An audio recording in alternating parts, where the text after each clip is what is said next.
What's up guys, I'm Nathan and in this video I'll be showing you guys the updated anime adventures tier list for the new Tokyo Ghoul update, and this tier list will only include secret units as well as mythicals, the best ones, so that you don't really need to waste your time looking at the not best ones. You can also look at the main tier list for reference for the legendary characters and stuff like that. So in this one, S tier is going to be for the characters that are just so godly that they are not even at the same level as other meta characters. A tier is going to be for meta characters for different purposes.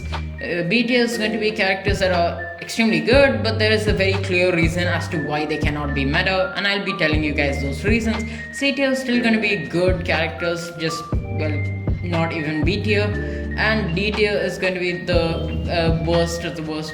Compared to other mythicals, they're still going to be significantly better than legendaries. Starting off with Lelouch, S tier, he summons units with like 1k DPS because he summons them pretty fast. They shoot. He summons a mech with good HP and walks slowly, so he's like a shield, and he also does AoE attacks.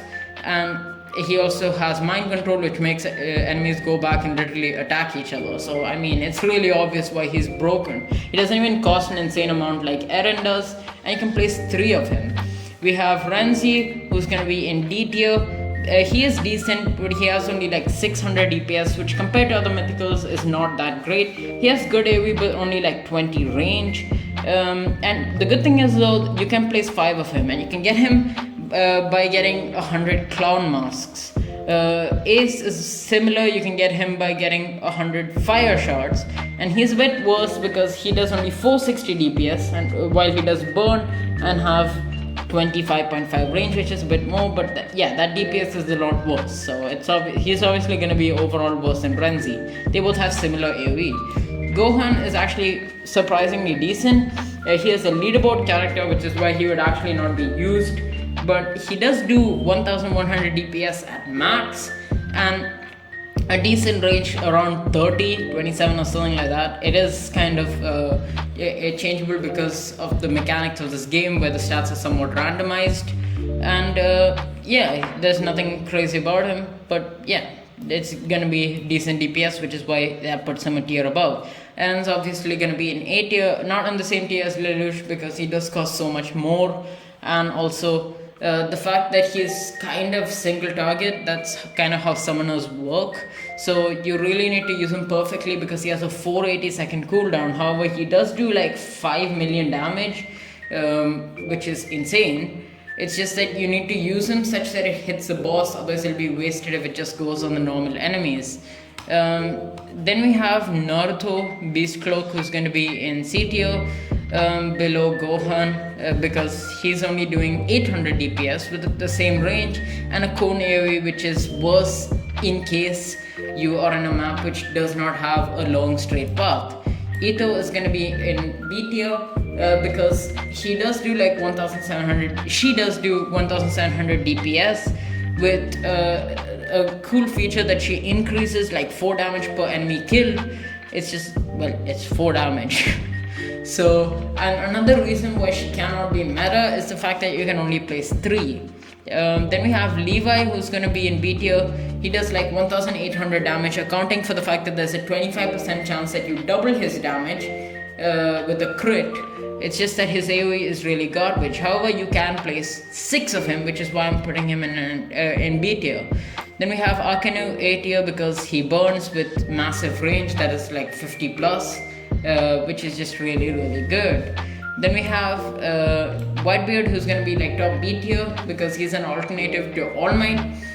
He has a manual ability that pushes enemies back. It's just going to be the fact that you can only place 3 of him, why All Might is better. And then we have JUUZOU, who's actually going to be better than Akenu in my opinion overall, because JUUZOU does around 1700 DPS, which is about double of Akenu's 800. He has decent AoE with 31.5 range, which is a lot lesser, but he bleeds, which reduces HP regen by 75%, which is really helpful in the new map where those HP regen characters are just so difficult to kill because they just regen way too much. Then we have TATARA, who's going to be top B tier. He's kind of an alternative to Akenu, dealing around 1000 plus DPS.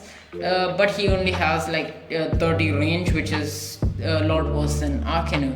However, his burn does do 2 times damage, which is more than Akinu. Then we have ARIMA, who's in my opinion better than Akinu because he'll be doing 2000 DPS, which is the best of all the mythicals. He has around 70, no, what 70? He has 43.7 range and decent AoE. Honestly, I would say he's even better than JUUZOU. Like, he's just really good for raw damage. Then we have All Might, who's going to be an A tier because he automatically pushes the enemies back, and you can place 4 of him with pretty decent DPS as well.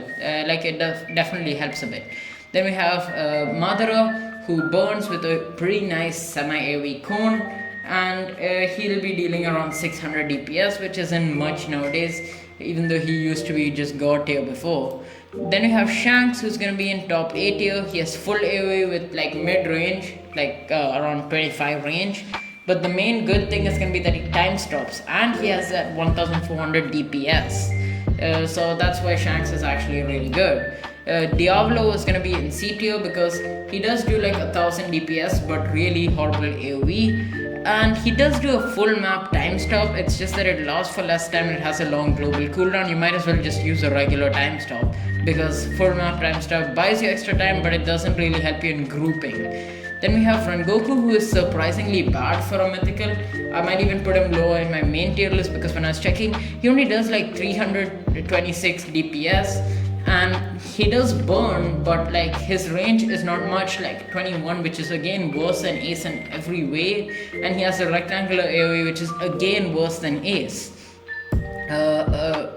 Armin is even worse just for one reason. Armin's only doing 300 DPS, which is actually almost as good as Rengoku.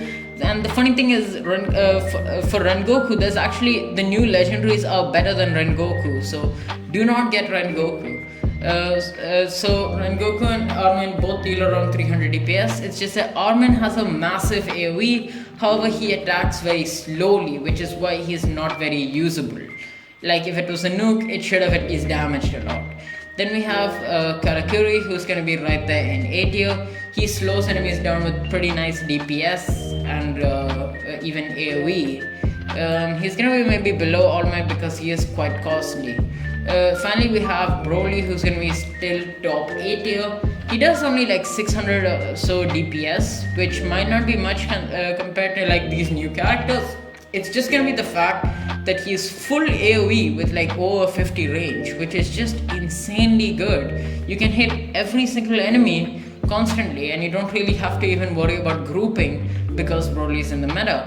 But that's pretty much it for this video, so thank you guys for watching. Make sure to like and subscribe if you haven't already, and I'll catch you guys in the next video. See ya!